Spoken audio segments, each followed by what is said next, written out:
আসসালামু আলাইকুম। আহ, আমরা এসেছি সিরিজের 4 নম্বর পর্বে। আমি মাহমুদুল হাসান বলছিলাম। আজকের ভিডিওতে আমি কিছু স্ক্রিনশট ব্যবহার করব, যেগুলো আমি নিয়েছি আহ, আহ, আমাদের প্রায় হ্যাকমি থেকে। ঠিক আছে। আপাতত আমার হচ্ছে প্রায় হ্যাকমির সাবস্ক্রিপশন না থাকায় আমি হচ্ছে ওইটা আপনার দেখাতে পারতেছি না। তো কেউ যদি আমাদের একটু এই এইগুলা মানে রিসোর্স গুলা দিয়ে যদি কেউ হেল্প করতে চান, তাহলে আমাদেরকে জানাতে পারেন। কারণ আমরা আপনাদের জন্য অনেক কিছু করতে চাই, কিন্তু কিছু কারণে বা কিছু রিসোর্সের লিমিটেশনের কারণে আমরা অনেক কিছু করতে পারি না। আমরা in future mobile pen testing, cloud security, এইসব রিলেটেডও কথা বলবো, যেন আপনারা মোটামুটি ওএসসিপি প্রিপারেশনটা এখান থেকে নিতে পারেন। ঠিক আছে। তো সেই লক্ষ্যেই আর কি শুরু করছি যে আমি শিখি, আপনাদেরও শেখাই। ঠিক আছে। তো আহ এই আমি মাহমুদুল হাসান, বরাবরের মতোই আজকের ভিডিওতে আমি কিছু স্ক্রিনশট ব্যবহার করব। এই যে আর কি বললাম, সেটা হইতেছে আমরা এটা থেকে নিয়েছি, আহ, বা হইতেছে কি বলে, আমাদের ট্র্যাকমি থেকে নিয়েছি। তবে চিন্তা নেই, প্রত্যেকটা স্ক্রিনশটের অংশ আমি হইতেছে ডিটেল মানে ব্যাখ্যা করব, যাতে আপনারা বুঝে যান যে আসলে কি ঘটতেছে। তো আজকের ভিডিওতে আমরা কভার করব হচ্ছে ইউজার ম্যানেজমেন্ট, ডেলিগেশন, পাওয়ারশেল নিয়ে, পাসওয়ার্ড রিসেট কিভাবে করা যায়, কম্পিউটার ম্যানেজমেন্ট, আর হইতেছে গ্রুপ পলিসির পেছনে হইতেছে মেকানিজম। সো আজকের ভিডিওটা অনেক লং হবে, কারণ গতটা হইতেছে একটু শর্ট হয়েছিল।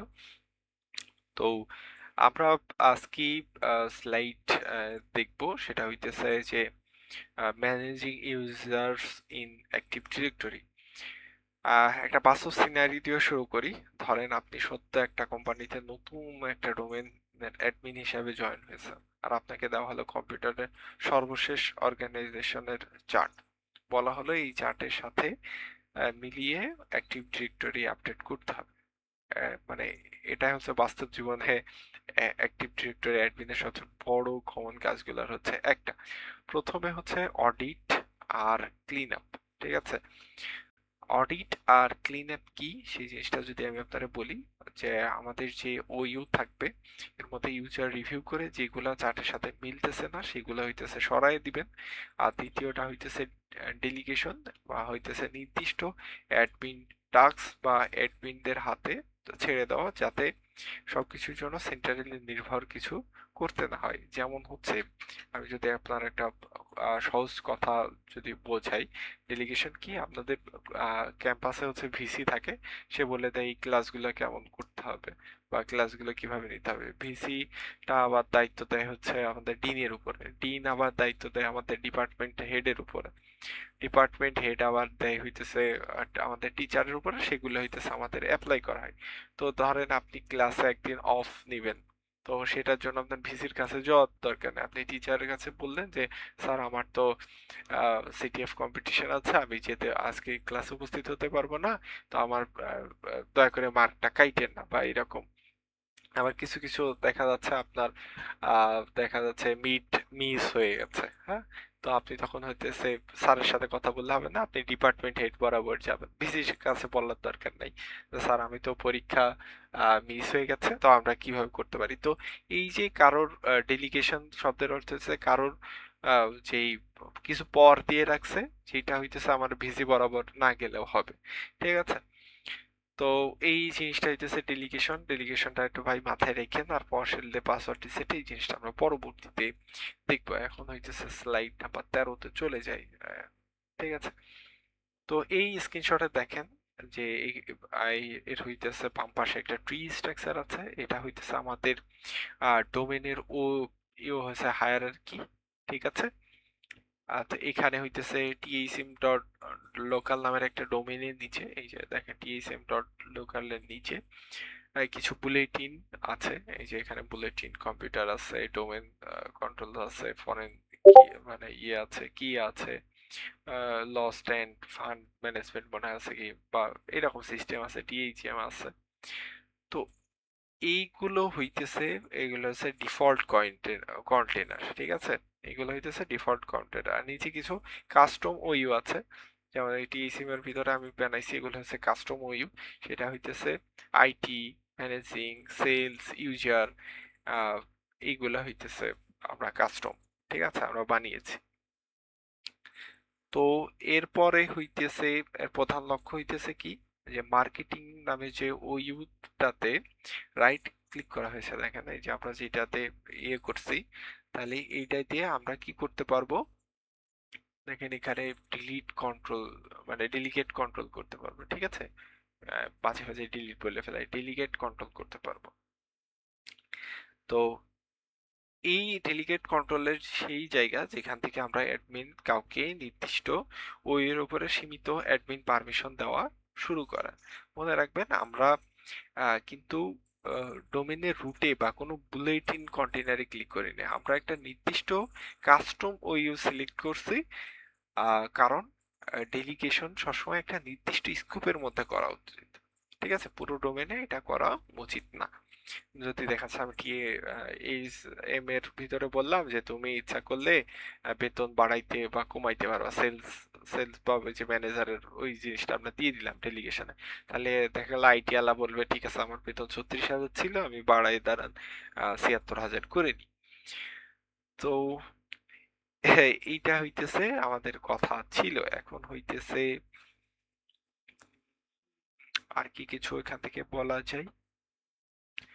আচ্ছা, আমরা 14 নম্বর স্লাইডে চলে যাই, ঠিক আছে। ডেলিগেট কন্ট্রোল ক্লিক করার পরে একটা উইজার্ড খোলে, এই স্ক্রিনশট আমরা দেখছি, এটা তার হইতেছে দ্বিতীয় ধাপ। ইউজার অর গ্রুপস নামের একটা স্ক্রিন খোলে, ঠিক আছে। এখানে আপনাকে বেছে নিতে হয় কাকে ও ইউ এর উপর অতিরিক্ত পারমিশন দিতে চান। উপর একটা খালি বক্স আছে যেখানে আপনি সিলেক্টর ইউজার বা গ্রুপ লিস্ট হবে, যেখানে হইতেছে অ্যাড বাটনে ক্লিক করে সেটা হইতেছে সেট ইউজার, এই যে এখান থেকে এই যে এরকম দেখতেছেন যে সেট ইউজার, বা মনে করেন যে কি বলে সিলেক্টেড ইউজার বা গ্রুপ লিঙ্ক সিলেক্ট করে সেটা অ্যাড বাটন যদি ক্লিক করলে সেটা সিলেক্টেড ইউজার বা হইতেছে কম্পিউটার অর গ্রুপ নামের ছোট বক্স যেগুলা খুলে সেই ডায়লগের যে বক্স, ওটাতে একটু খেয়াল করেন, সেটা হইতেছে নাম টাইপ করা হয়েছে। তো এটা হচ্ছে নির্দিষ্ট ইউজারের মানে ইউজার প্রিন্সিপাল নেম, এই যে আমরা যে নেমটা দিছি যে ফ্লিপ ডট এরকম সামথিং ডট @লোকাল, তো এইটা হইতেছে প্রিন্সিপাল নেম ফরম্যাট। এগুলো অনেকটা ইমেল অ্যাড্রেসের মতো দেখতে, কিন্তু আসলে অ্যাক্টিভ ডিরেক্টরে এটা হইতেছে লগ ইনের একটা ফরম্যাট।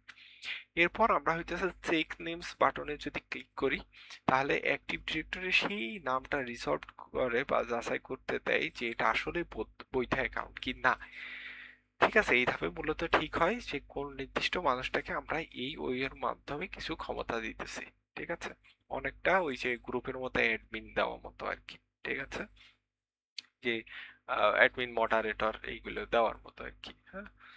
তো আচ্ছা, স্লাইড এইটা শেষ করি, 15 নম্বরে আসি। হ্যাঁ, তো এই 15 নম্বর স্লাইডে এটা হইতেছে আমরা বলে আছে ডেলিগেশন অফ কন্ট্রোল উইজার্ড, ঠিক আছে। ইউজার লিস্ট করার পর এর পরের ধাপ আসে হচ্ছে টাস্ক টু ডেলিগেট, ঠিক আছে। টাস্ক টু ডেলিগেটের মধ্যে আমরা কি করি, মানে এখানে ঠিক কোন কোন নির্দিষ্ট কাজ এই ইউজারকে করতে দেওয়া হয় তার মানে এগুলো দেওয়া হবে। তো এখানে কিছু দেওয়া আছে, যেমন হইতেছে create, delete and manage user accounts, ঠিক আছে। তারপরে reset user password and force password change and the text login, read and all user information, create and delete and manage groups, modify the member of the groups, এই যে সব আহাজিবাজি আপনি ইচ্ছা করলে একটা কাস্টম মানে ট্যাক্সও দিতে পারেন বা ডেলিগেট দিতে পারেন। আসলে এখানে হইতেছে আহ আরো আপনি নির্দিষ্ট করে দিতে পারেন, হ্যাঁ। তো এই স্ক্রিনশটটা আসলে সবথেকে গুরুত্বপূর্ণ, কারণ এখানেই ঠিক হয়ে যায় যে কার কতটুকু ক্ষমতা দেওয়া হচ্ছে বাস্তবে। ধরেন এইচআর ডিপার্টমেন্টের একজনকে শুধু হয়তো বা ইউজার পাসওয়ার্ড বা রিসেটের অপশনটাই দরকার, বাকিগুলা দরকার নেই। তো যদি কেউ ভুল করে তার বেশি চেক বক্সে টিক দিয়ে দেন, তাহলে মডিফাই দা মেম্বারশিপ গ্রুপে যে ওখান থেকে আপনারা হইতেছে এডিট করে ফেলতে পারেন। ঠিক আছে? আহ, ঠিক আছে। আহ, যেমন হইতেছে তাহলে এটা কি হয় বা ইউজারের হয়তো নিজের বা অন্য কোনো অ্যাকাউন্টে হাই প্রিভিলেজ গ্রুপে ঢুকে দিতে পারে, এখান থেকে একটা বড় প্রিভিলেজ এসকেলেশন তৈরি হওয়ার একটা রিস্ক থাকে। ঠিক আছে? এখানে একটা টেকনিক্যাল সিক্রেট বলি, যেটা হইতেছে তেমন কোনো জায়গায় পাবেন না ধরতে গেলে। সেটা হচ্ছে যে পুরো ডেলিগেশন উইজারটা আসলে ইউএ, তাই না? তো ইউ এর পিছনে আসলে কি হইতেছে, এটা হইতেছে কথা। এটা সরাসরি ও ইউ অবজেক্টের একটা অ্যাট্রিবিউট পরিবর্তন করতেছে, যার নাম হইতেছে আহ ছোট হাতের এন টি সিকিউরিটি ডিসট্রিবিউটার। আচ্ছা আমি ভাই অত বানান টানান দিয়ে আমি একটু লিখে দিই, হ্যাঁ? ধরেন হইতেছে আমি যদি একটা, কেমন হয়, কমেন্ট না রে ভাই, চেকবক্স, ধরেন আমি এটা এই জায়গাটা এমনি লিখে দিতেছি, হ্যাঁ? এই জিনিসটা হবে কিরকম, N T S E C U R I T Y, security, T S C R I P T O R. ঠিক আছে? এইটা হইতেছে ওইটার নাম। ঠিক আছে? এটা আপনার স্লাইড যারা দেখবেন তারা হইতেছে, শুধু যারা স্লাইড দেখবেন ভিডিও দেখবেন না তারা ধরা খাবেন। ঠিক আছে? ভাববেন যে এইটা হইতেছে কি জিনিস, এই জায়গাটা হাবি জাবি কি লিখছি। তো আসলে আবার এই জিনিসটা আমি আবার আর একটু ভালোভাবে বুঝি, যে হইতেছে এটা সরাসরি আহ, সেই ওইউ অবজেক্টের একটা অ্যাট্রিবিউট পরিবর্তন করে, যার নাম হইতেছে এনটি সিকিউরিটি ডিসক্রিপ্টর। ঠিক আছে? এটাই হচ্ছে ওইউ এর এসিএল এর মান। এসিএল কি? এসিএল হইতেছে অ্যাক্সেস কন্ট্রোল লিস্ট। উইজার্ডে যা কিছু টিক দিব সেটা আসলে হচ্ছে এসিএল এর নতুন একটা এন্ট্রি যোগ করতেছে, যেটা বলতেছে যে এই নির্দিষ্ট এসআইটি আলা ইউজার এই নির্দিষ্ট পরিমাণ ওই এর উপরে পাবে। ঠিক আছে? মানে ডেলিগেশন আসলে জিইউ দিয়ে ঢাকা একটা এসিএল এডিটিং টুল ছাড়া আর কিচ্ছু না। ঠিক আছে? যারা সিকিউরিটি নিয়ে গভীরে যেতে চান তাদের জন্য একটা ভালো খবর, এই কাজ আপনি পাওয়ার শেল এর অ্যাক্টিভ ডিরেক্টরি মডিউল দিয়েও সরাসরি করতে পারেন, এসিএল এডিট দিয়ে, জিইউআই ছাড়াই। ঠিক আছে? আর ঠিক এই কারণেও বড় বড় এন্টারপ্রাইজ নেটওয়ার্কে সিকিউরিটি টিম মাঝে মাঝে টুল ব্যবহার করে পুরো ডোমেনের এসিএল স্ক্যান করে দেখে যে কোথায় কোথায় ভুল করে বেশি পরিমাণ পারমিশন দেওয়া হয়ে গেছে। কারণ সময়ের সাথে সাথে অনেক কিছু ছোট ছোট ডেলিগেশন জমে গিয়ে এমন একটা চেইন তৈরি হতে পারে, যেটা দিয়ে একজন লো প্রিভিয়াস ইউজারও কিন্তু ধাপে ধাপে পুরা ডোমেন কন্ট্রোল পর্যন্ত পৌঁছে যেতে পারে। এই ধরনের অ্যাটাক পাথ কিভাবে খুঁজে বের করা হয় সেটা নিয়ে আমরা হয়তো বলবো অন্য কোনো একটা ভিডিওতে। ঠিক আছে? দেখা গেল আপনি এক জায়গায় ক্রিয়েট ডিলিট দিছে একজন পারমিশন, আরেকজন রিসেট দিছে, এরকম একজন এরকম করে দিতে দিতে দিতে দিতে একদিন দিতে দিতে দেখা যাচ্ছে অ্যাডমিনের ক্ষমতায় সে চলে গেছে। হ্যাঁ? ওকে, আমরা হইতেছে গ্রুপ নাম্বার, আচ্ছা আমরা স্লাইড নাম্বার 16 চলে আসছি। আচ্ছা, এই স্ক্রিনশটের উপরে আপনারা যেই উপরে একটা উইন্ডোজের যে স্ক্রিনশট দেখা যাচ্ছে সেটা হইতেছে আদার ইউজার হিসাবে লগ ইন দেখা যাচ্ছে। এটা হইতেছে আহ, একটা ইউজার লগ ইন করার চেষ্টা করছেন, নিচের অংশে একটা পাওয়ারশেল টার্মিনাল দেখতে পাচ্ছেন, যেখানে দেখা যাচ্ছে একটা কমান্ড সেট এডি অ্যাকাউন্ট পাসওয়ার্ড। ঠিক আছে? এই যে এখানে দেখেন হালকা পাতলা, তো এটা ব্যবহার করে একজন ইউজারের পাসওয়ার্ড রিসেট করা হচ্ছে। আহ, এর সাথে হইতেছে রিসেট আর নিউ পাসওয়ার্ডের প্যারামিটার দিয়ে নতুন একটা পাসওয়ার্ড সেট করা হচ্ছে, যেটা কনভার্ট টু সোর্স স্ট্রিং দিয়ে একটা সিকিউর স্ট্রিং অবজেক্টে কনভার্ট করা হচ্ছে, যেখানে একটা ছোট কিন্তু জরুরি টেকনিক্যাল ডিটেলস বলতেছি, সেটা হইতেছে আহ, কোনো সরাসরি প্লেন টেক্সট পাসওয়ার্ড না দিয়ে কনভার্ট টু সোর্স স্ক্রিপ্ট কেন ব্যবহার করা হয়। কারণ হইতেছে পাওয়ার শেল এর অ্যাক্টিভ ডিরেক্টরি মডিউলে বেশিরভাগ password related cmdlet plain string accept করে না। ঠিক আছে? এর ইয়েটা হবে CMDLET, ঠিক আছে, প্লেন স্ট্রিং অ্যাকসেপ্ট করে না। নিরাপত্তার কারণে এগুলোকে ইনক্রিপ্টেড আপনার হচ্ছে সিকিউর স্ট্রিং এ মানে অবজেক্টে আশা করে, ঠিক আছে, যাতে মেমোরি পাসওয়ার্ডটা প্লেন টেক্সট আকারে না থাকে। এটা ছোট একটা ডিজাইন চয়েস, কিন্তু সিকিউরিটির দিক থেকে অনেক গুরুত্বপূর্ণ। এছাড়াও পাওয়ারশেলের অ্যাক্টিভ ডিরেক্টরি মডিউলে আরো কিছু কমন সিএমডিলেট আছে যেগুলো একজন অ্যাডমিনের প্রতিদিনের কাজ লাগে। সেটা হইতেছে গেট অ্যাড ইউজার, এটা দিয়ে যে কোনো ইউজারের তথ্য বের করা যায়। নিউ অ্যাড ইউজার দিয়ে নতুন কোনো ইউজার তৈরি করা যায়। অ্যাড অ্যাড মানে ADD অ্যাড, তারপর হচ্ছে একটা হাইপেন দিয়ে আপনি যদি এডি গ্রুপ মেম্বার দেন তাহলে হইতেছে কাউকে গ্রুপে যোগ করা যায়।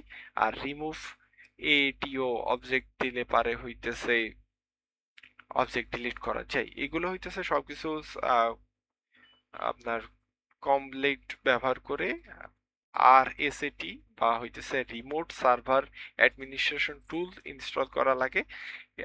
আর হচ্ছে অ্যাক্টিভ ডিরেক্টরি মডিউলে ইম্পোর্ট করা লাগে। এগুলা দিয়ে আমরা এই কাজগুলো করতে পারি। আচ্ছা, অনেকেরই মাথার উপর দিয়ে যাবে, আপনারা হইতেছে পজ করে এই জিনিসগুলা মানে পজ করে এই ওগুলা নোট রাখবেন। হ্যাঁ, তো নোট রেখে ওগুলো একটু চেক দিবেন। আমার কাজ হইতেছে আপনাদের সবগুলো জিনিসগুলো একটু জানিয়ে দেওয়া, ঠিক আছে। এইগুলা রিসোর্স আমার মনে হয় না পাবেন আর কি কোথাও, ঠিক আছে। এখন হইতেছে আমরা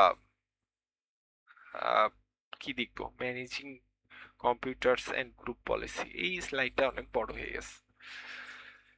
আচ্ছা, এবার আমরা কম্পিউটার ম্যানেজমেন্ট নিয়ে কথা বলি। অ্যাক্টিভ ডিরেক্টরি নেটওয়ার্কে সাধারণত তিন ধরনের মেশিন থাকে। সেটা হচ্ছে ওয়ার্ক স্টেশন, যেগুলো এমপ্লয়িরা দৈনন্দিন কাজে ব্যবহার করেন। সার্ভার, যেগুলো বিভিন্ন শেয়ার্ড সার্ভিস চলে। আর ডোমেইন কন্ট্রোলার, যেগুলোতে খোদ অ্যাক্টিভ ডিরেক্টরি চলে। তাই এগুলো সবচেয়ে সাবধানে ম্যানেজ করা লাগে। গ্রুপ পলিসির অবজেক্ট বা জিপিও একবারে একটা গোটা ও ইউতে পলিসি পুশ করা যায়, কিন্তু এখানে একটা টেকনিক্যাল ডিটেল বলি যেটা মানে সচরাচর কম জানা যায়। সেটা হইতেছে জিপিও আসলে দুইটা আলাদা আলাদা অংশ নিয়ে গঠিত। একটা হইলো জিপিসি বা হইতেছে গ্রুপ পলিসি কাউন্টার, সম্ভবত আহ, আহ, এরকমই হবে, আমি মিস্টেক করে গেছি হয়তো। আহ, যেটা এইটি ডাটাবেজের ভেতরে একটা নির্দিষ্ট পলিসির মেটাডাটা আর ভার্সন নাম্বার। আরেকটা হচ্ছে জিপিটি।